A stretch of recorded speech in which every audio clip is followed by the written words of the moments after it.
Assalamualaikum warahmatullahi wabarakatuh. Selamat sore teman-teman semua serta Bapak Sparta yang kami hormati. Kami kelompok 2 ingin mempresentasikan chapter 5 yaitu laporan posisi keuangan dan laporan arus kas. Sebelumnya izinkan kami memperkenalkan diri. Saya Dewi Yulia Biran Pasana dengan NIM 2019-12-11-03 Selanjutnya, Dan saya Janet Prislia Jadu dengan NIM 2019-12-11-020 dan selanjutnya. Dan saya Rudi Perdana dengan NIM 2019-12-11-022. next. Nah, tujuan pembelajaran dari chapter 5 ini adalah memahami kegunaan dan keterbatasan laporan posisi keuangan. Yang kedua, menjelaskan elemen dan pengklasifikasian dalam laporan posisi keuangan. Yang kedua, menjelaskan tujuan dan kegunaan dari laporan arus kas. Kemudian ada lagi menjelaskan informasi yang terkandung dalam laporan arus kas, menyusun laporan posisi keuangan, mengetahui dasar-dasar menyusun laporan arus kas. Yang terakhir adalah menjelaskan informasi tambahan terkait laporan posisi keuangan dan laporan arus kas. Next. Laporan posisi keuangan atau biasa disebut neraca. Laporan posisi keuangan ini memiliki fungsi melaporkan aset, liabilitas, dan modal entitas pada tanggal tertentu. Yang kedua, memberikan informasi tentang sumber daya, kewajiban kepada kreditur, dan ekuitas dalam sumber daya bersih. Yang terakhir, membantu dalam memprediksi jumlah waktu dan ketidakpastian arus kas di masa depan. Next. Yang pertama, kita akan membahas kegunaan dari laporan arus kas. Yang pertama itu menghitung tingkat pengembalian, mengevaluasi struktur modal, menilai resiko dan arus kas masa depan. Yang terakhir adalah menganalisa perusahaan dari sisi likuiditas, solvabilitas. Yang terakhir adalah fleksibilitas keuangan. Next. Kemudian kita akan membahas keterbatasan. Jadi laporan keuangan ini juga memiliki keterbatasan. Yang pertama, laporan keuangan itu kan dibuat dalam kurun waktu tertentu, sehingga sifatnya sementara dan bukan merupakan laporan keuangan yang final atau akhir. Akibatnya, laporan keuangan tersebut hanya menunjukkan posisi pada saat itu sesuai dengan nilai historis yang telah terjadi. Aset tertentu bisa berdasarkan biaya perolehan atau historical cost atau biaya perolehan terdepresiasi, bukan pada nilai kininya, sehingga tidak mencerminkan nilai wajar dari aset. Yang kedua, beberapa pengukuran nilai untuk beberapa unsur di laporan keuangan melibatkan penilaian dan estimasi. Perbedaan nilai dari laporan posisi keuangan, perbedaan penggunaan pengukuran akan menyebabkan perbedaan nilai dari laporan posisi keuangan. Yang terakhir adalah banyak nilai keuangan yang dihilangkan. Jadi rekayasa keuangan itu sebenarnya sering kali memungkinkan untuk dilakukan untuk menghasilkan pembiayaan off balance sheet. Next.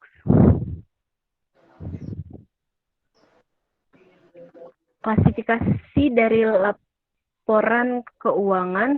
Yang pertama kita akan membahas unsur dalam laporan keuangan. Seperti biasa ada 3, yaitu aset, liabilitas, dan ekuitas. Yang pertama itu adalah aset. Aset adalah sumber daya yang dikuasai oleh entitas sebagai akibat dari peristiwa masa lalu dan dari manfaat ekonomi di masa depan. Diharapkan akan diperoleh entitas. Yang kedua adalah liabilitas atau kewajiban, yaitu merupakan kewajiban entitas masa kini yang timbul dari peristiwa masa lalu.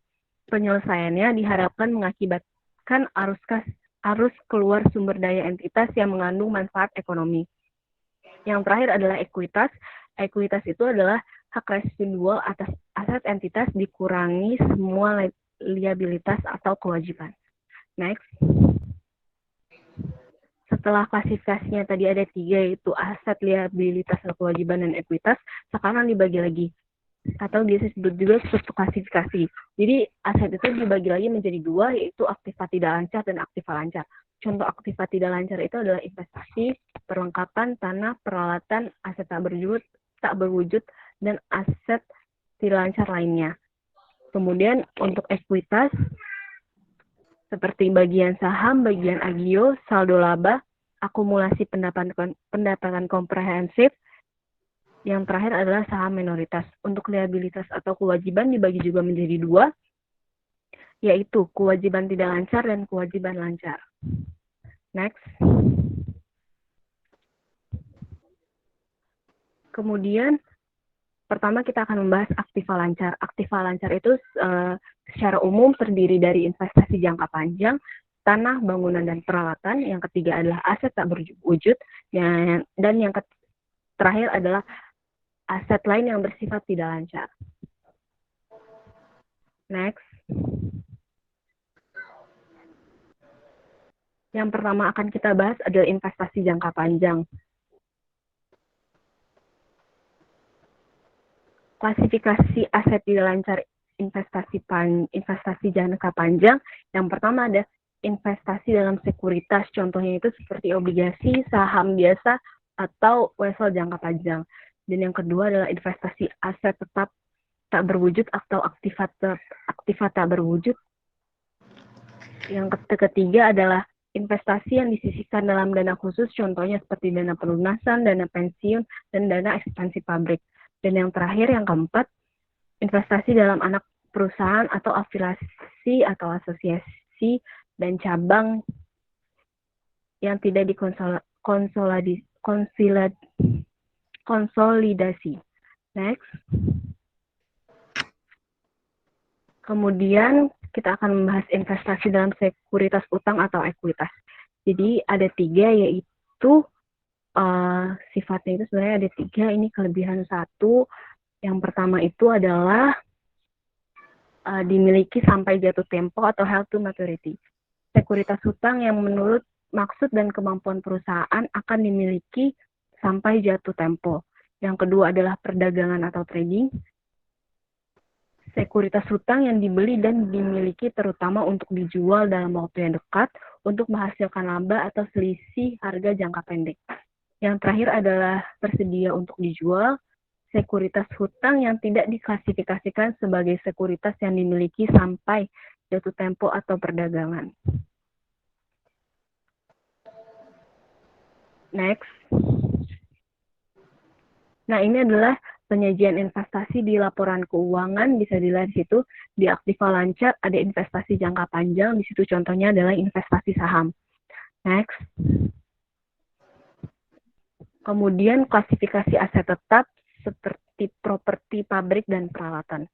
Aset yang bersifat tahan lama, aset tetap ini adalah aset yang bersifat tahan lama dan digunakan dalam operasi reguler perusahaan.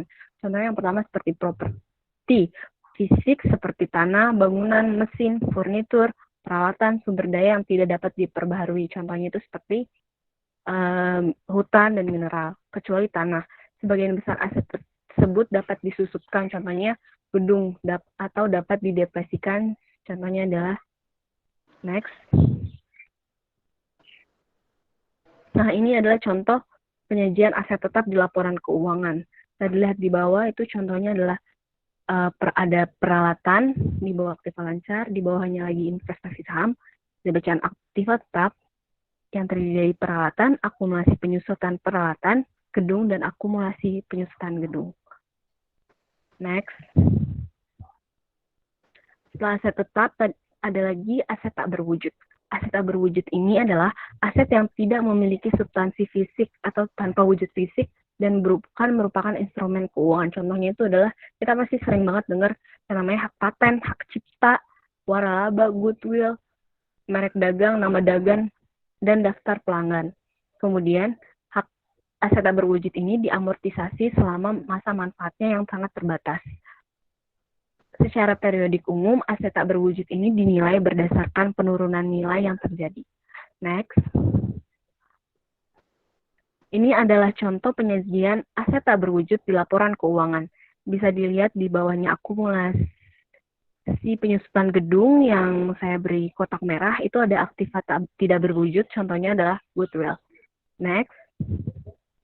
Klasifikasi aset lainnya. Item-item yang sangat bervariasi dalam prakteknya.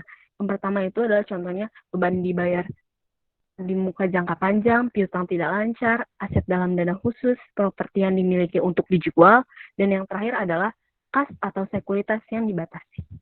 Next. Aktiva lancar. Uang tunai dan aset lain yang diharapkan dapat dikonversi oleh perusahaan menjadi uang tunai, dijual atau dikonsumsi baik dalam 1 tahun atau dalam 1 siklus operasi. Nah, penyajian laporan keuangan ini, entitas mengklasifikasikan aset sebagai aset lancar jika aset yang pertama, aset diharapkan dapat direalisasikan atau terjual atau digunakan dalam siklus operasi normal. Yang kedua, aset yang memiliki tujuan untuk diperdagangkan. Yang ketiga, aset yang diharapkan akan terrealisasi sebelumnya. Yang ketiga adalah aset yang diharapkan akan terrealisasi dalam jangka waktu 12 bulan setelah periode pelaporan. Atau yang terakhir berupa kas atau setara kas kecuali dibatasi pertukaran atau penggunaannya untuk menyelesaikan liabilitas sekurang-kurangnya 12 bulan setelah periode pelaporan. Next. Nah, ini adalah klasifikasi aset lancar yang disajikan dalam laporan posisi keuangan menurut urutan likuiditasnya. Ada item yang pertama adalah kas dan ekuivalen kas. Dasar penilaiannya adalah nilai wajar.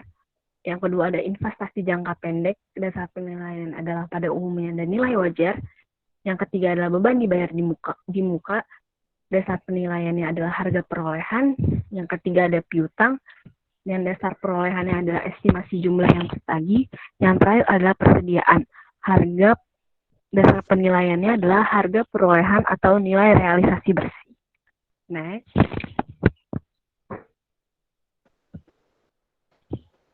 Kemudian kita akan membahas persediaan atau bisa disebut juga inventory.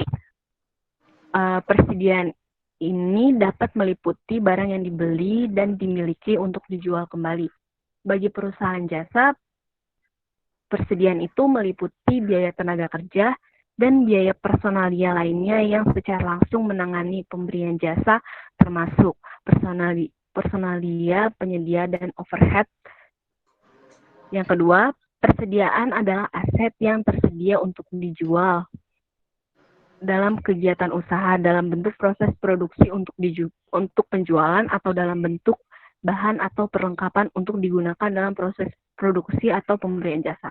Nah, dasar penilaian dari persediaan ini seperti lower cost of market, terus dan metode penetapan harganya seperti FIFO atau average cost yang sudah kita pelajari waktu pengantar akuntansi semester 1 atau 2. Next. Piutang. Kategori utama dari piutang harus ditunjukkan pada laporan posisi keuangan atau catatan terkait. Perusahaan harus mengidentifikasi dengan jelas apakah piutang ini memiliki adanya kerugian yang diantisipasi karena tidak tertagih. Yang kedua, jumlah dan sifat piutang non perdagangan. Yang terakhir adalah piutang dijadikan jaminan. Nah, piutang ini terbentuk akibat adanya penjualan berupa barang dan jasa yang sistem pembayarannya secara kredit terhadap konsumen dan tidak ada aturan baku jangka waktu masa pembayaran kredit konsumen. Akan tetapi, jangka waktu panjang pembayaran piutang dapat mempengaruhi keuangan perusahaan. Dengan kata lain, semakin cepat pembayaran piutang dari konsumen, maka semakin cepat pula bagi perusahaan untuk mendapatkan profitnya. Begitu sebaliknya, kalau misalnya pembayaran dari konsumen itu semakin lama, maka perusahaan akan mendapatkan profit lebih lama lagi dan dapat mempengaruhi terhadap modalnya. Menurut sumbernya itu, piutang itu dibagi dalam 2 kategori. Yang pertama adalah piutang usaha dan piutang lainnya. Piutang usaha meliputi piutang yang timbul karena penjualan produk atau penyerahan jasa dalam rangka kegiatan usaha normal perusahaan. Piutang yang timbul dari transaksi di luar kegiatan usaha normal perusahaan digolongkan sebagai piutang lain-lain. Next. Beban dibayar di muka. Pembayaran kas yang dicatat sebagai aset karena jasa atau manfaat akan diterima pada masa yang akan datang, itu disebut beban dibayar di muka. Jadi kas dibayar sebelum beban dicatat. Beban dibayar di muka ini seperti asuransi. Kita kan bayar asuransinya dulu, baru nanti diklaim.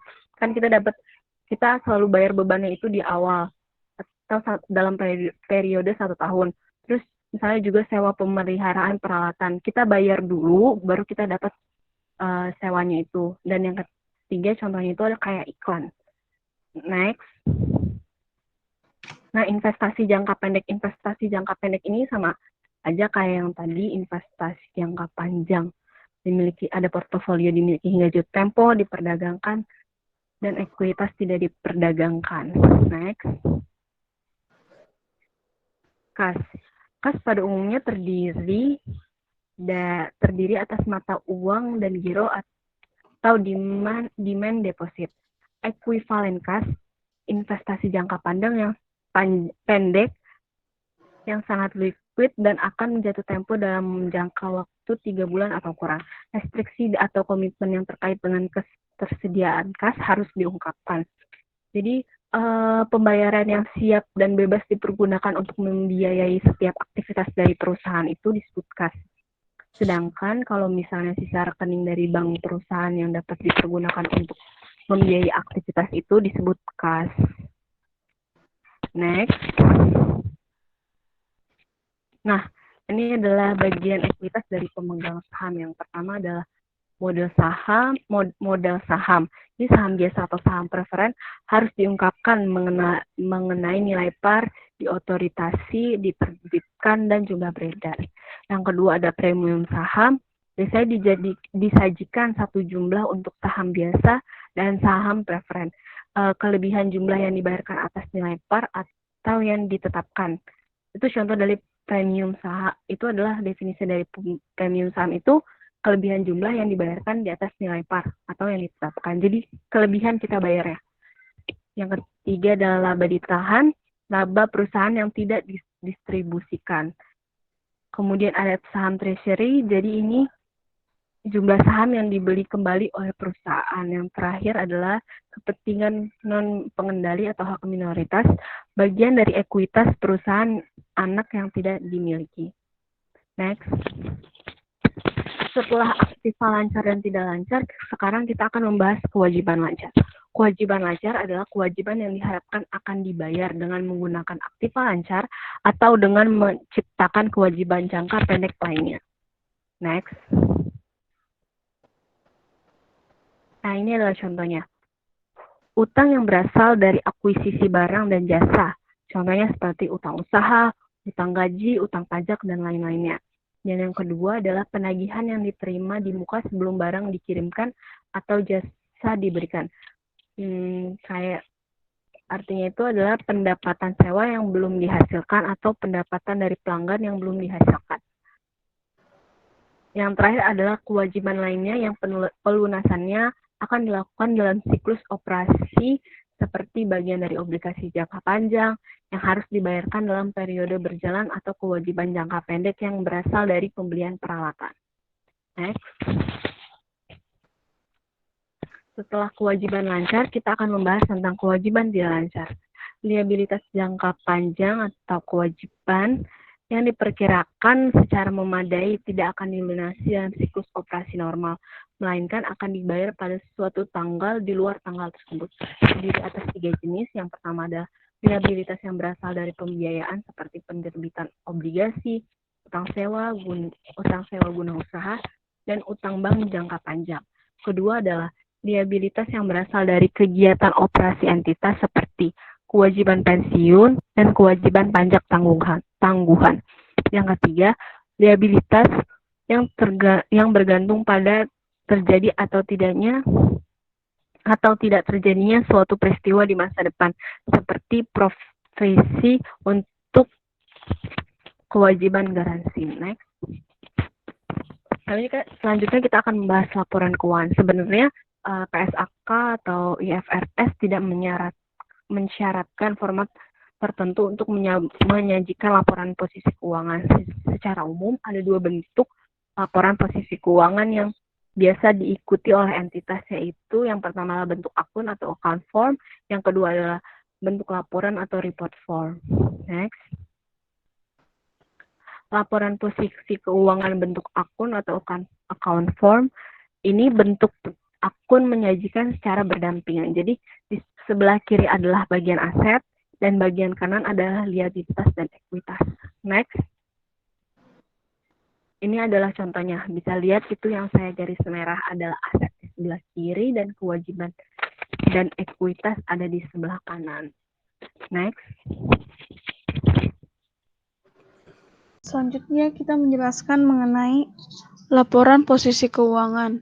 Nah, laporan posisi keuangan ini mencantumkan bagian yang satu di atas bagian yang lainnya.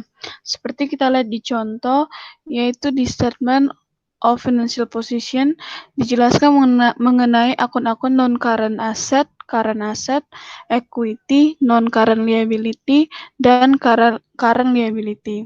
Di mana di non-current asset disajikan akun yaitu long term investment dengan total 87.500 yang akan ditambahkan dengan total dari akun property, plant and equipment yaitu 750.600 dan kemudian ditambahkan dengan jumlah total dari intangible asset yaitu 100.000. Maka kita akan mendapatkan total dari non-current asset yaitu 947.100.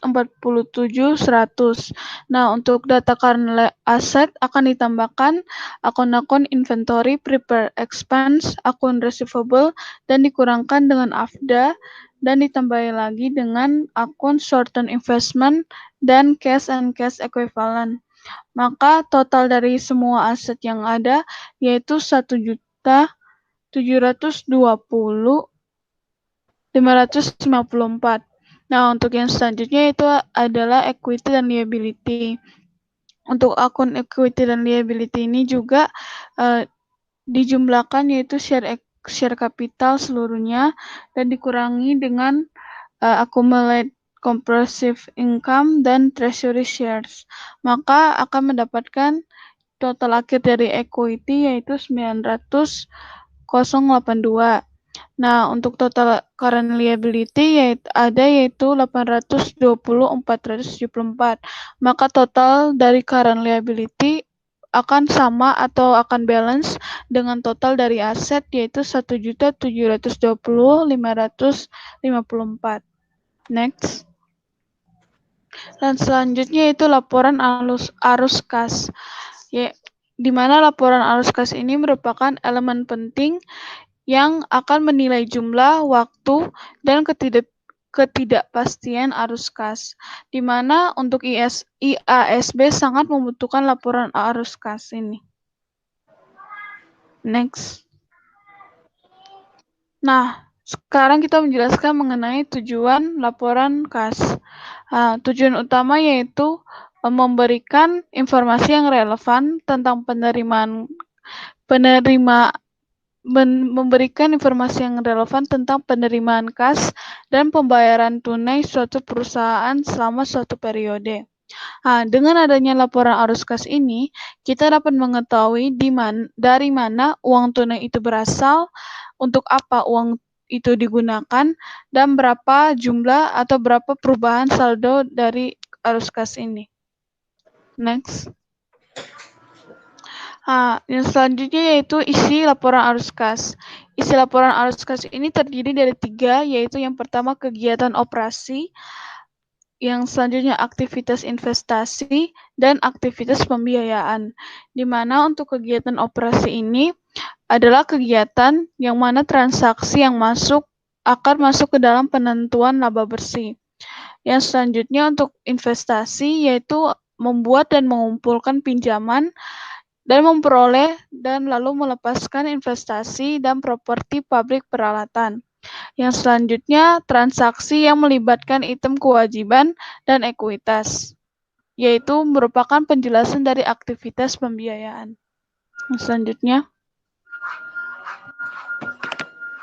Nah, ini menjelaskan mengenai arus kas masuk dan arus keluar.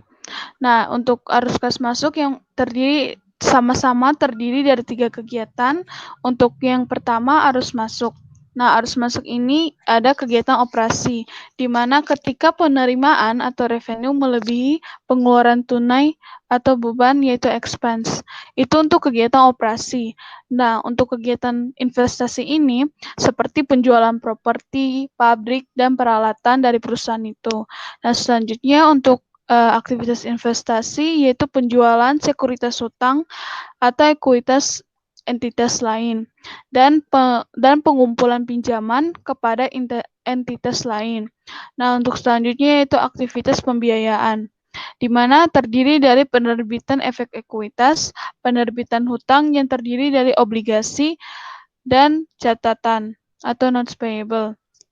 Nah, arus masuk ini akan masuk ke kas pool.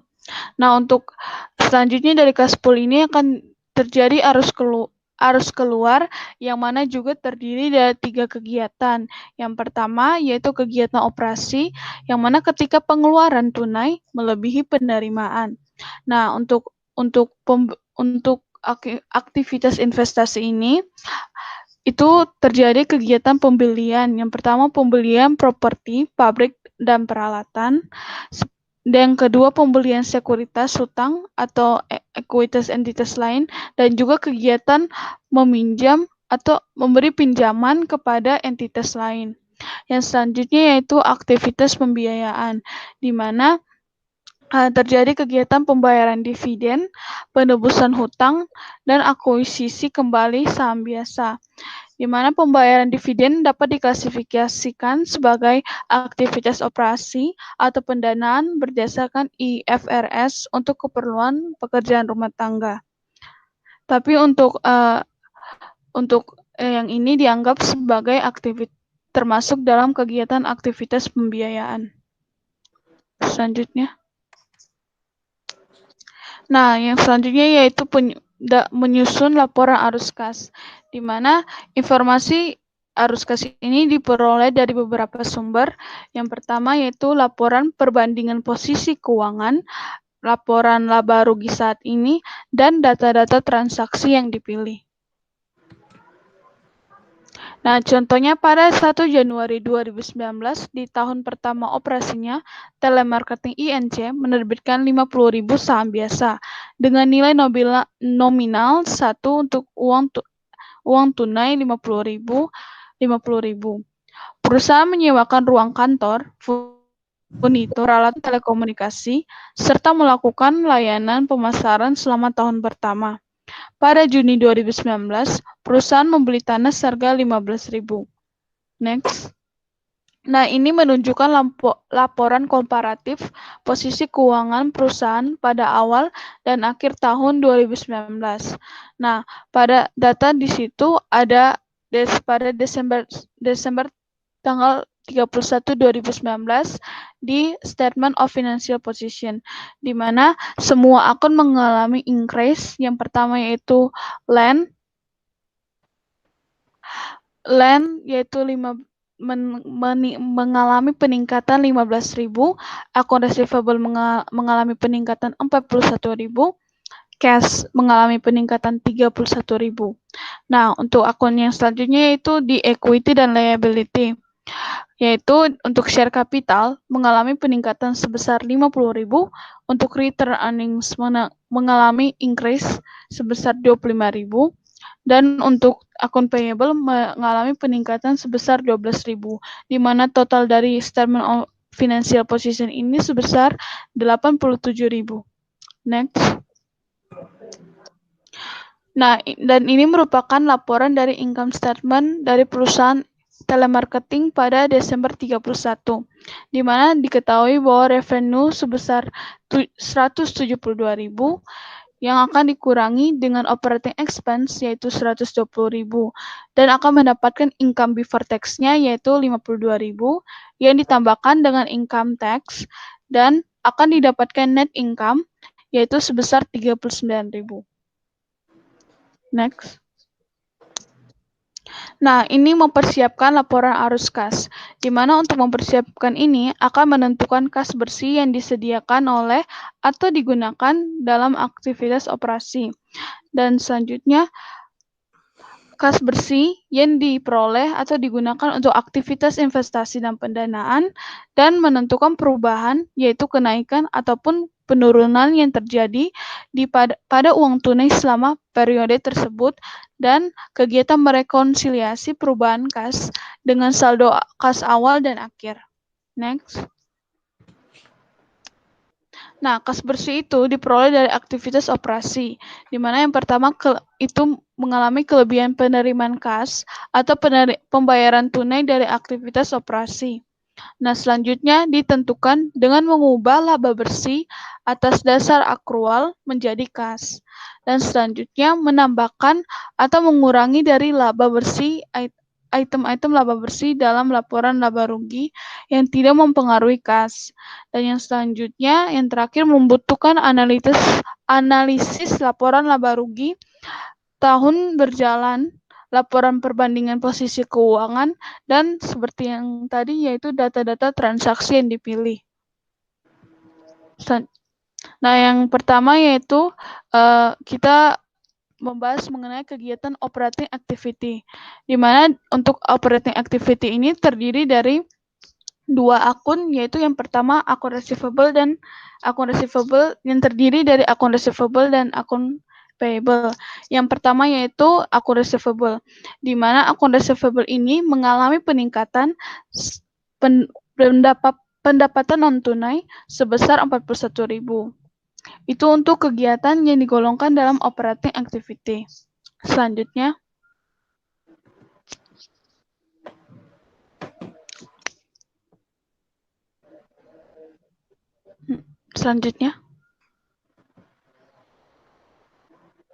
sebelumnya. Nah, yang ini masih dalam kegiatan operating activity, di mana itu yaitu akun kedua, yaitu akun payable, di mana untuk akun payable ini juga mengalami peningkatan sebesar biaya non-tunai sebesar 12.000. Selanjutnya, nah ini merupakan kegiatan aktivitas investasi. Nah, untuk investasi ini sendiri, yaitu membeli tanah atau land seharga 15.000. Itu akan dimasukkan ke dalam kegiatan net cash by investing activity. Selanjutnya. Nah, yang selanjutnya itu masih dalam kegiatan investing activity, yaitu menerbitkan saham biasa seharga 50.000. Selanjutnya.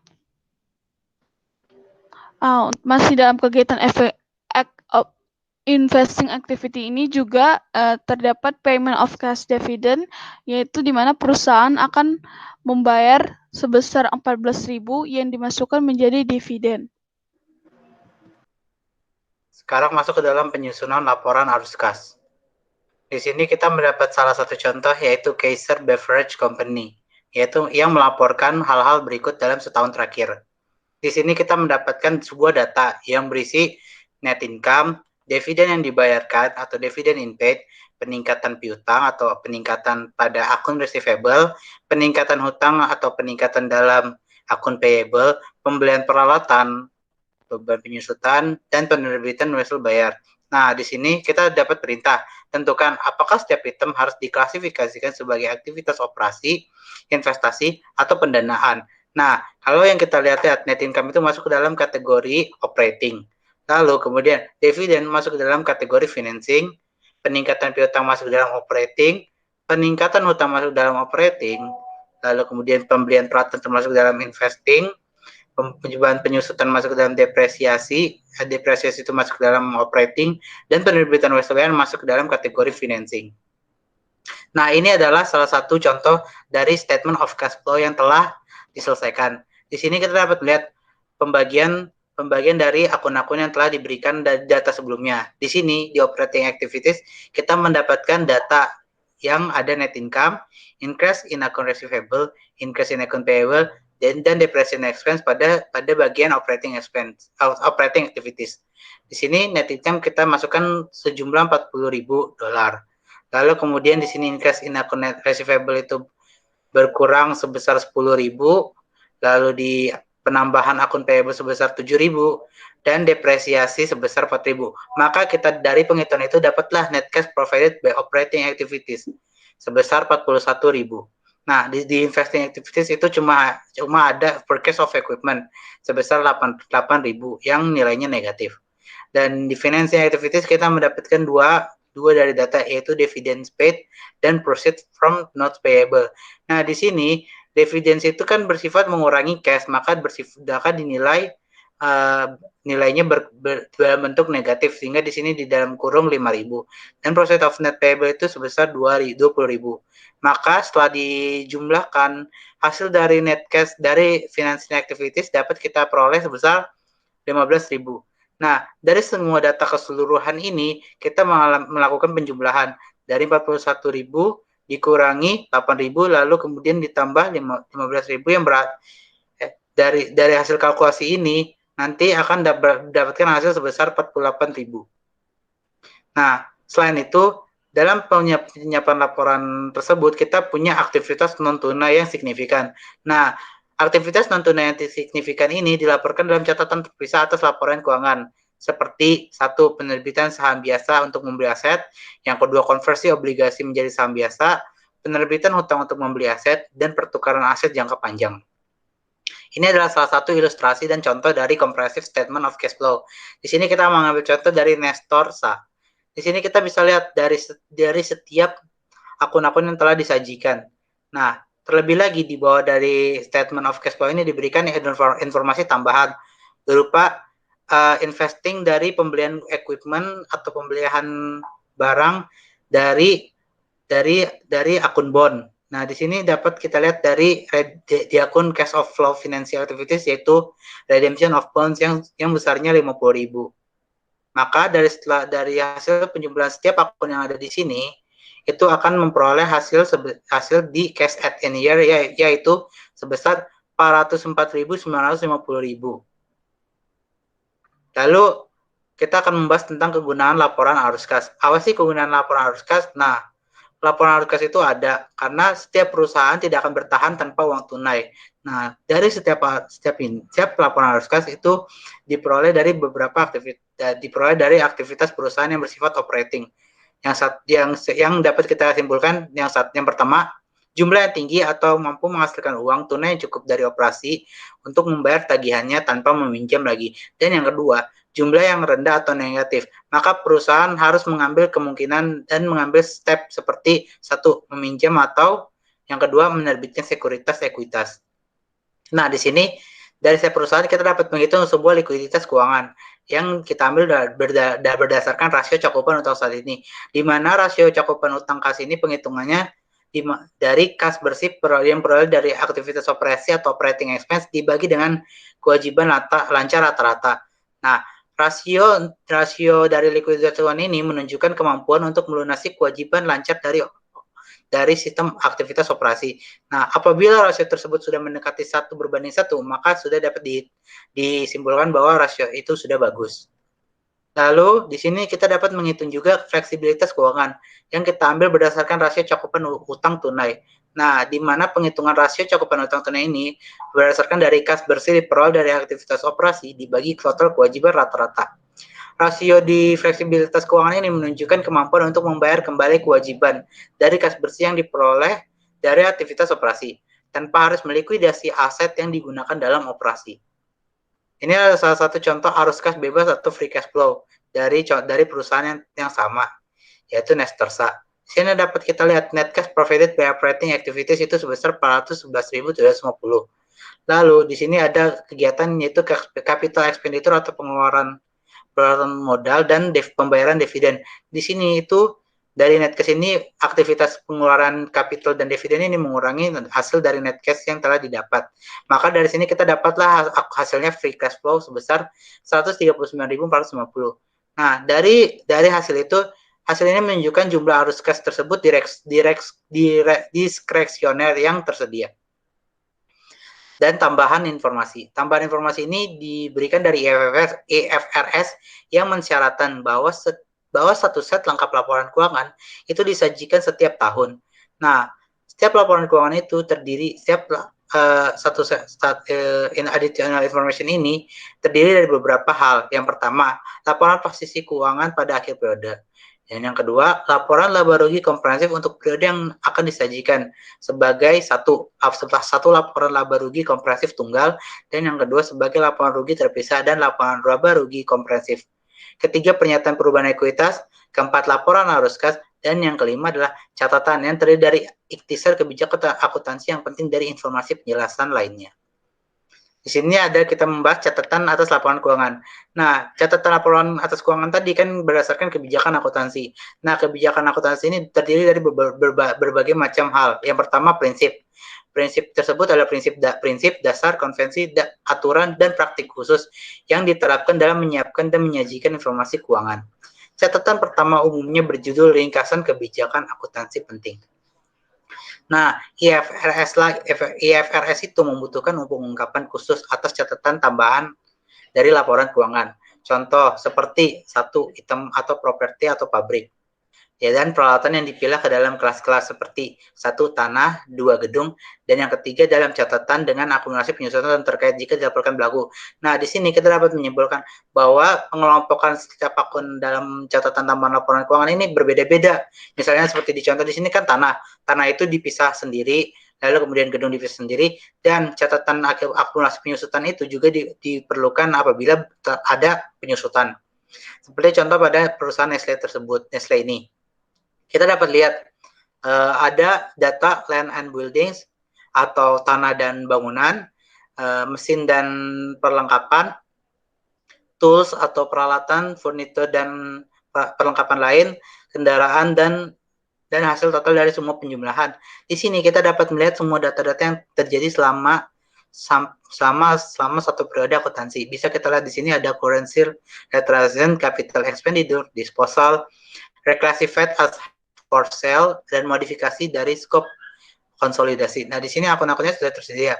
Nah, pada tanggal 31 Desember di sini dihitunglah semua dari aktivitas yang berlaku sehingga diperoleh nominal yang telah tertera dalam tabel ini.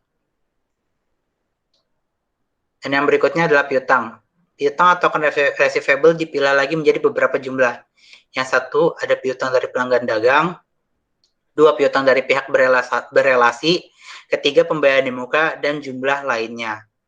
Berikut adalah contohnya. Salah satu contoh yang kita ambil kali ini adalah Cadbury yang mengenai tempo maturity dari receivable. Di sini kita dapat lihat Cadbury ini punya receivable sebesar 835. Lalu dikurangi provisi dari impairment dari receivable ini.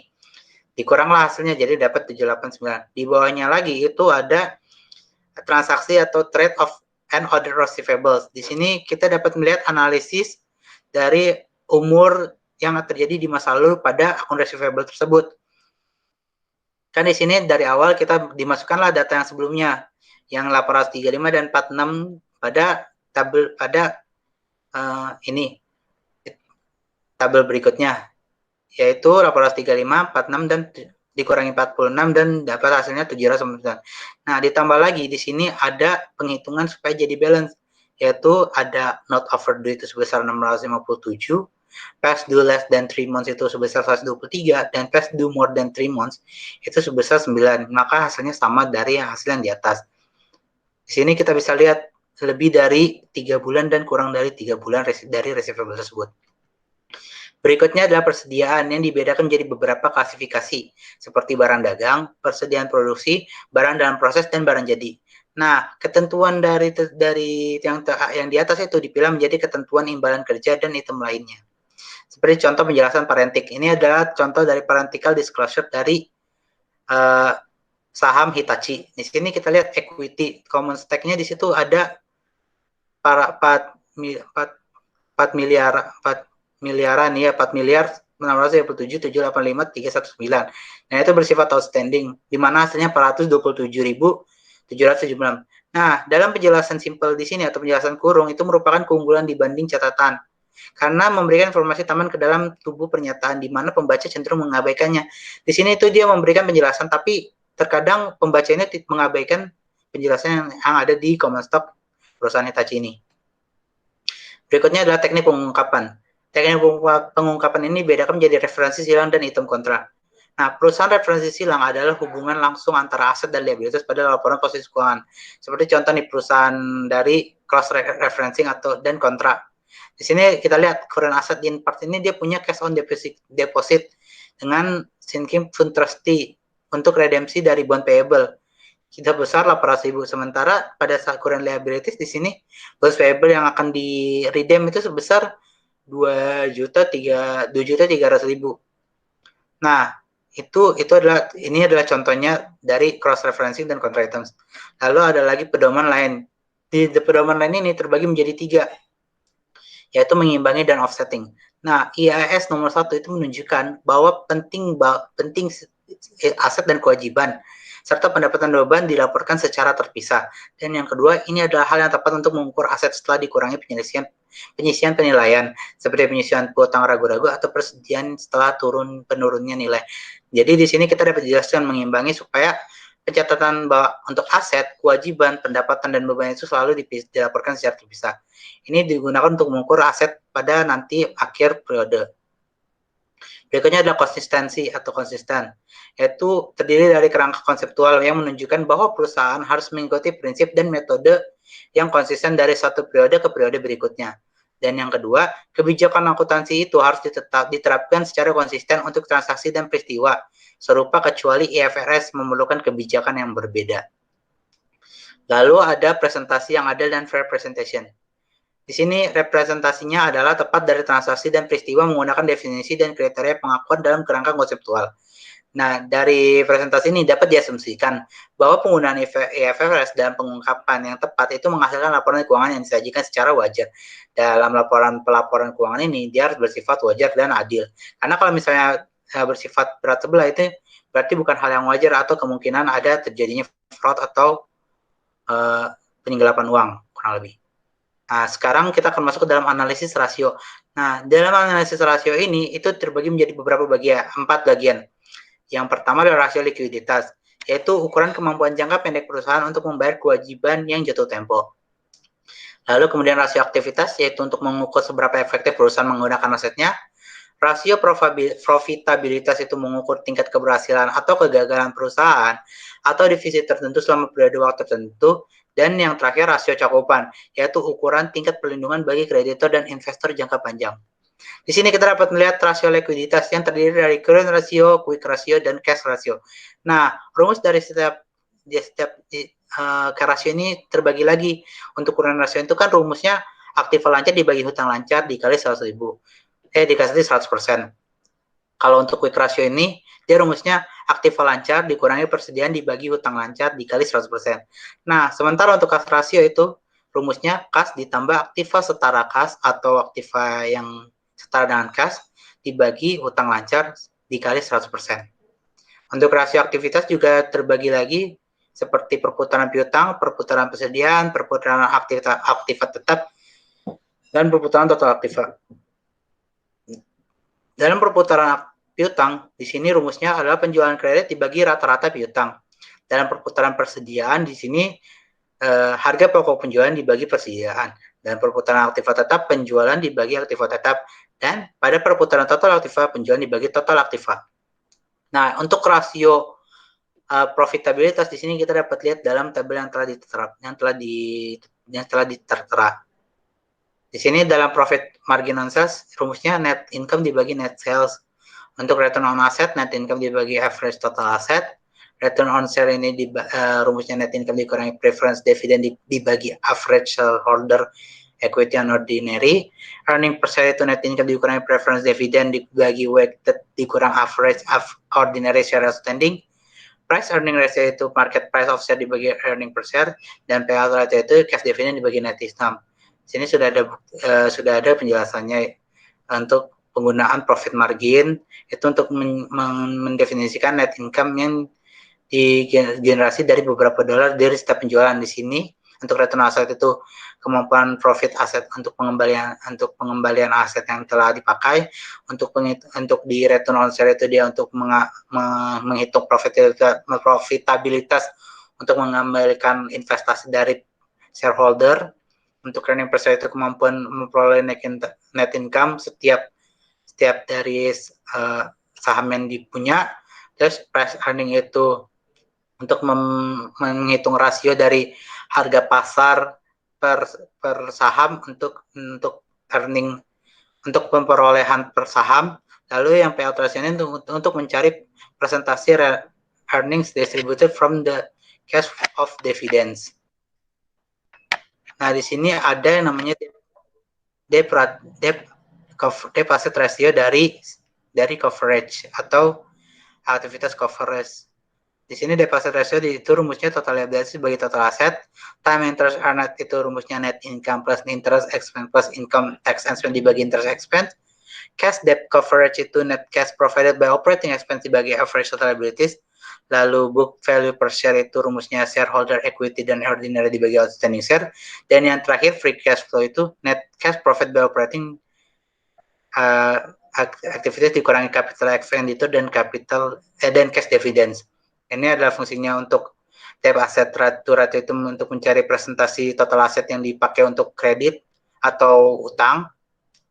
Untuk time interest earned itu kemampuan dari perusahaan untuk membayar interest yang akan jatuh tempo atau bunga yang jatuh tempo. Cash debt ini berfungsi untuk melihat kemampuan perusahaan untuk membayar total kewajiban yang harus dibayar dari sistem operasi. Untuk book value per share ini untuk melihat jumlah dari setiap saham yang akan diterima jika komponen dari perusahaan ini dilikuidasi pada saat pelaporan dari statement of financial position, laporan posisi keuangan. Dan yang terakhir free cash flow itu berfungsi untuk melihat jumlah dari discretionary arus kas. Sekarang kita akan masuk ke soal jawab di chapter 5 untuk kelompok 2. Next.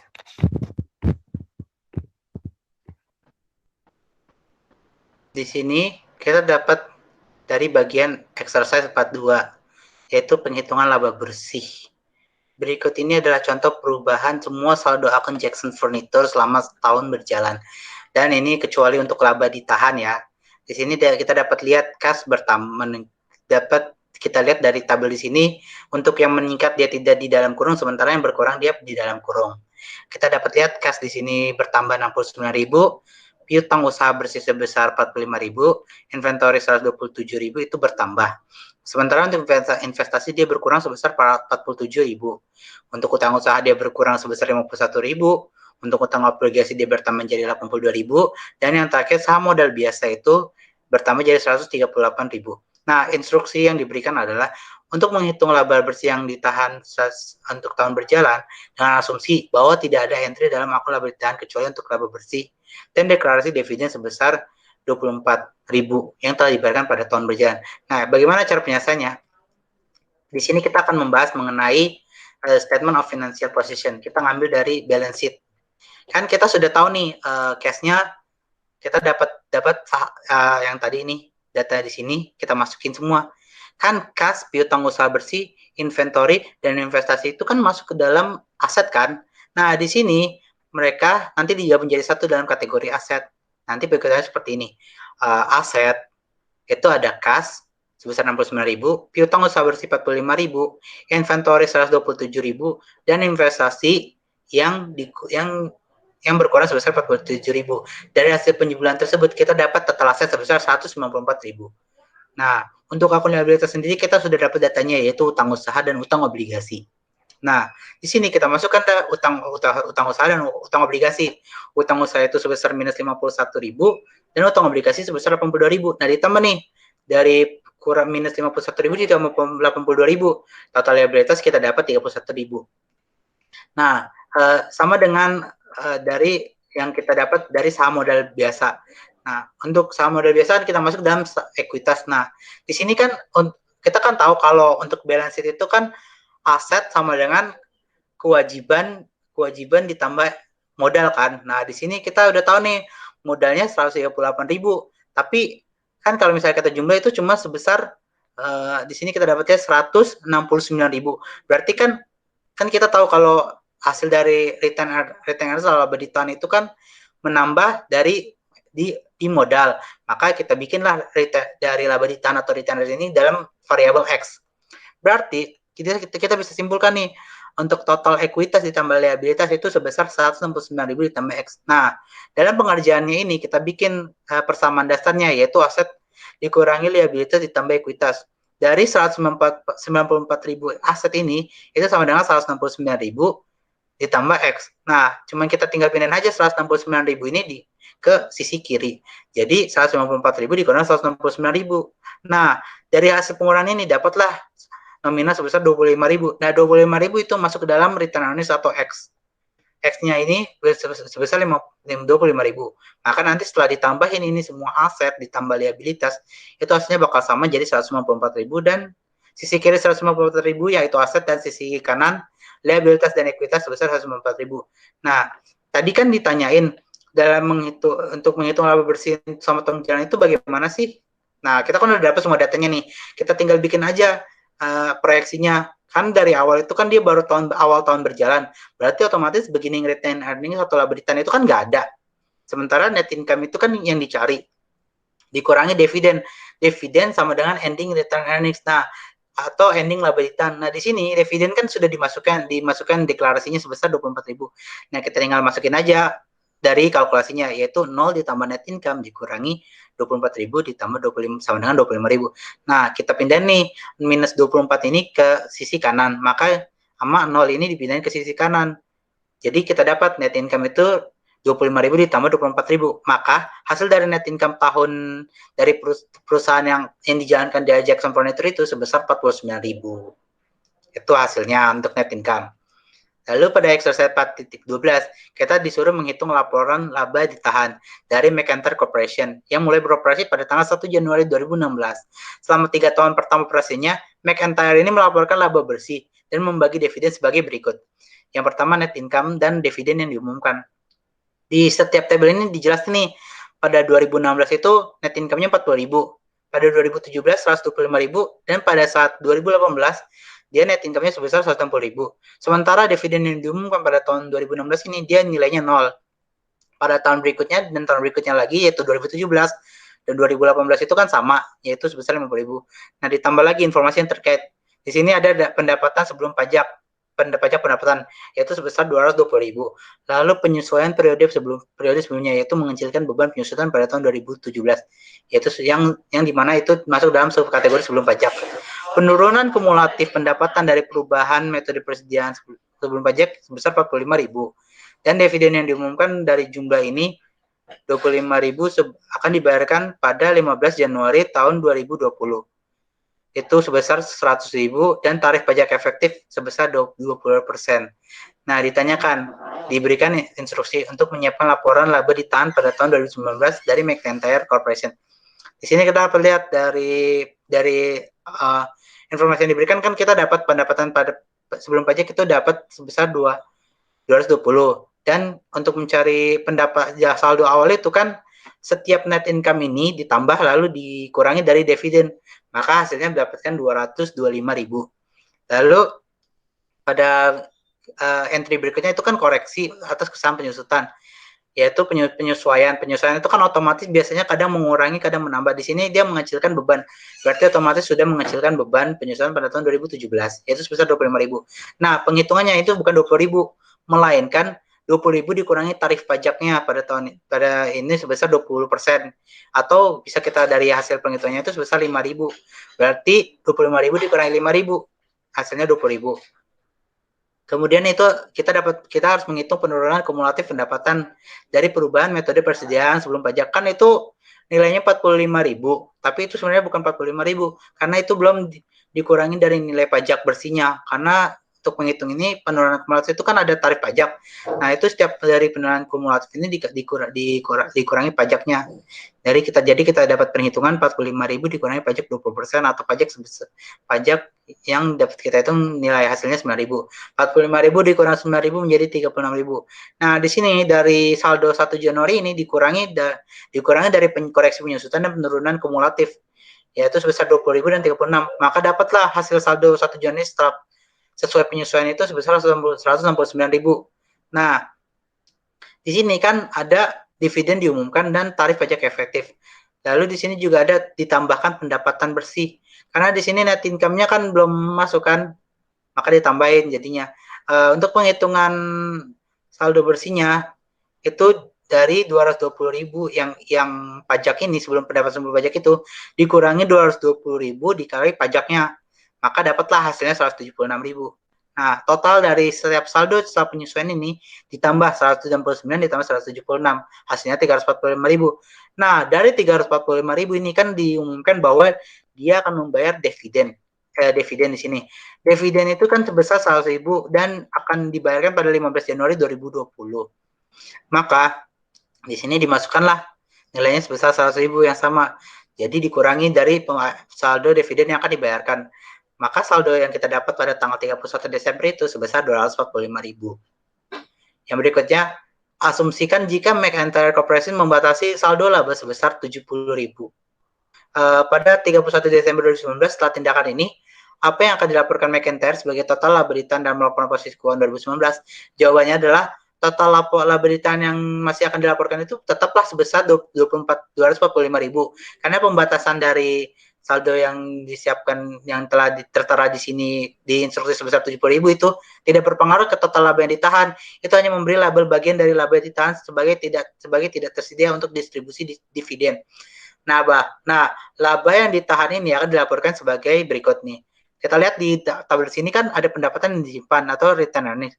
Di sini kita dapat memasukkan pendapatan ditahan di batas sebesar 70.000.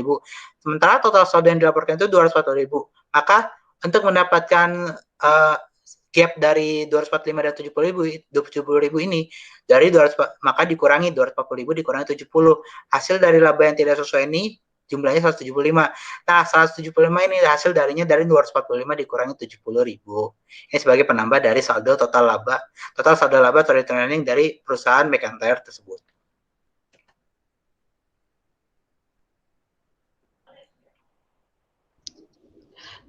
Nah, yang selanjutnya adalah exercise E417. Nah, di sini diketahui bahwa untuk perusahaan Vega SA akan dicari mengenai yang pertama comprehensive income pada tahun 2019 menggunakan one statement approach, dan yang kedua mencari pendapatan yang dapat disimpan atau return earnings dengan diketahui akun-akun sebagai berikut. Nah, selanjutnya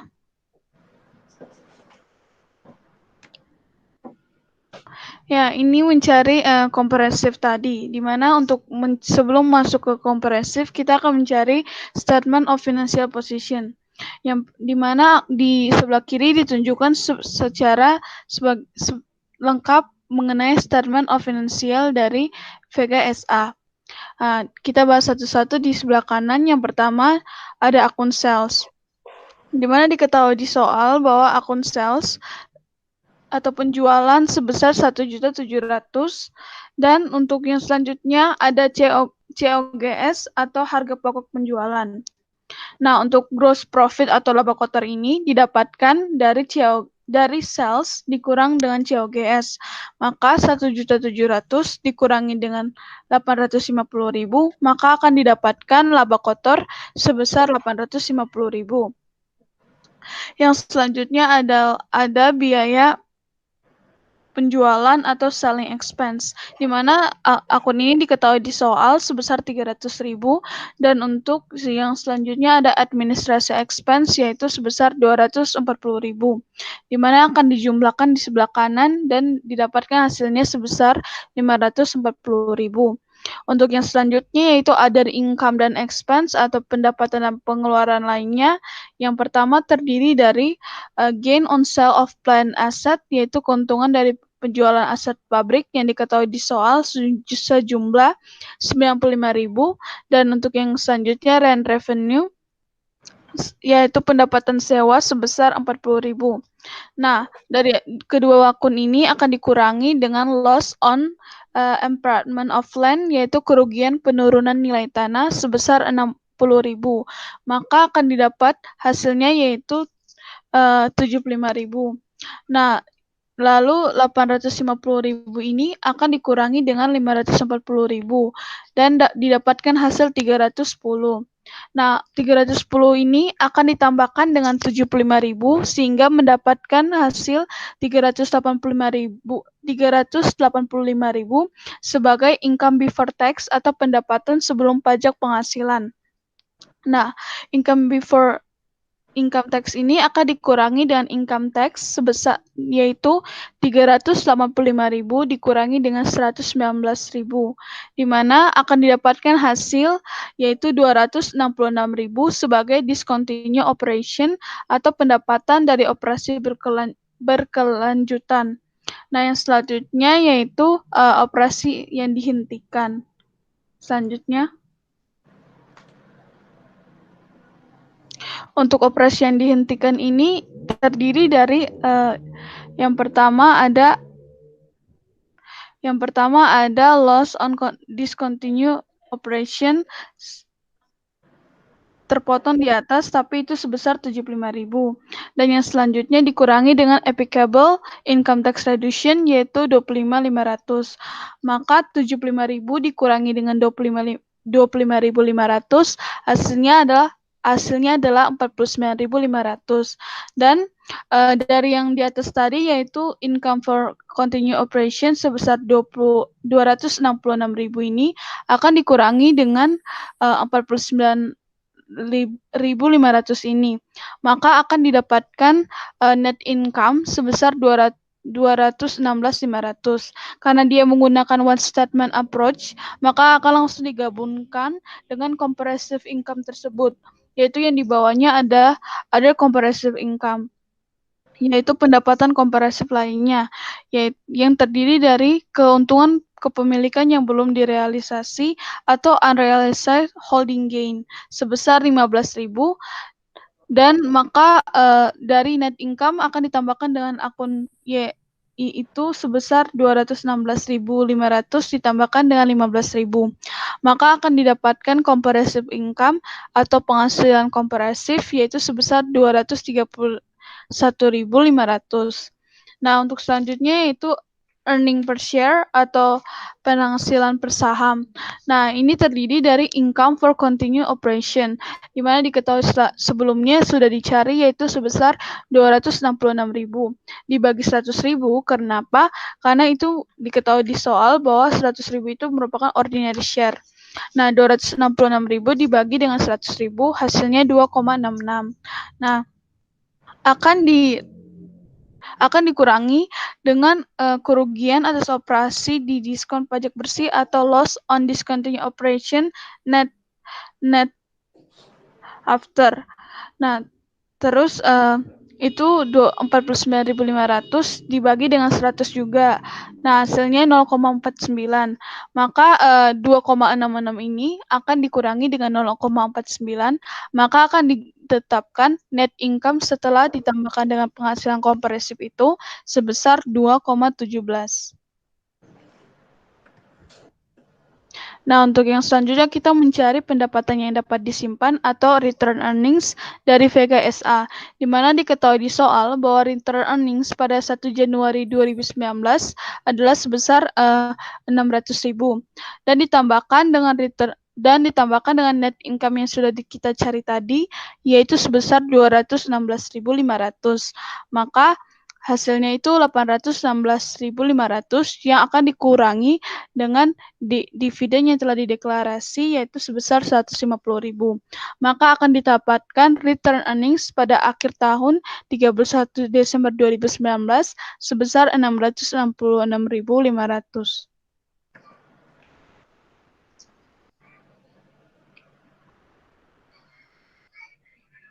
selanjutnya kita akan membahas soal problem 4/7.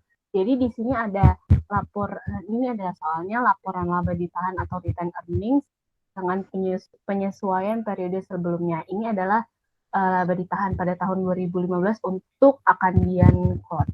Nah, jadi dia laba ditahan pada 1 Januari, saldo laba ditahan pada 1 Januari 2015 itu sebesar $257.600 dan terdapat penambahan yaitu keuntungan penjualan investasi sebesar 41.200, laba bersih sebesar 84.500, pengembalian dana atas litigasi dengan pemerintah sebesar 21.600, kemudian pengakuan pendapatan yang diperoleh pada tahun 2014 tetapi setelah diterima dari laporan laba rugi tahun lalu sebesar 25.400. Nah, penambahnya ini totalnya menjadi 172.700. Kemudian totalnya menjadi dari saldo laba ditahan per 1 Januari menjadi 430.300.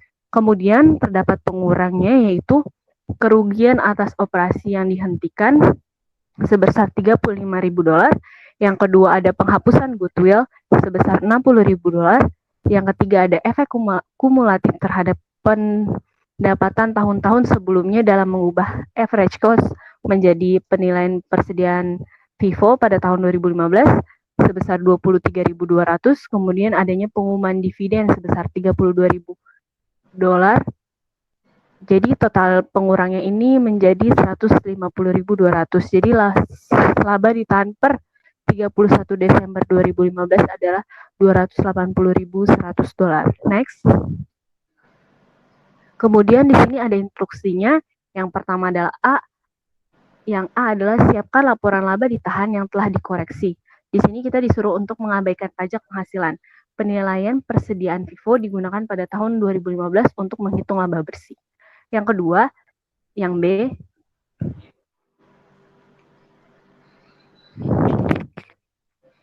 sebentar.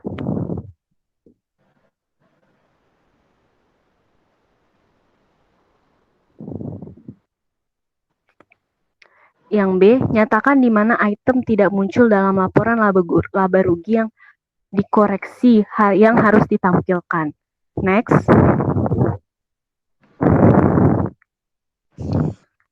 Kemudian ini adalah jawaban yang A. Dengan format Akandian Code laporan laba ditahan untuk tahun yang berakhir pada 31 Desember 2017. Nah, jadi kan ada koreksi atau ada kesalahan dalam akuntansi kan biasanya. Nah, kalau misalnya koreksi laba ditahan itu kenaikannya itu biasanya dari laba bersih, perubahan prinsip akuntansi, yang ketiga adalah penyesuaian periode sebelumnya. Kemudian penurunannya adalah kerugian bersih, dividen, perubahan prinsip akuntansi, dan yang terakhir adalah penyesuaian periode sebelumnya. Nah, biasanya kesalahan ini terjadi karena apa? Adanya kesalahan matematika.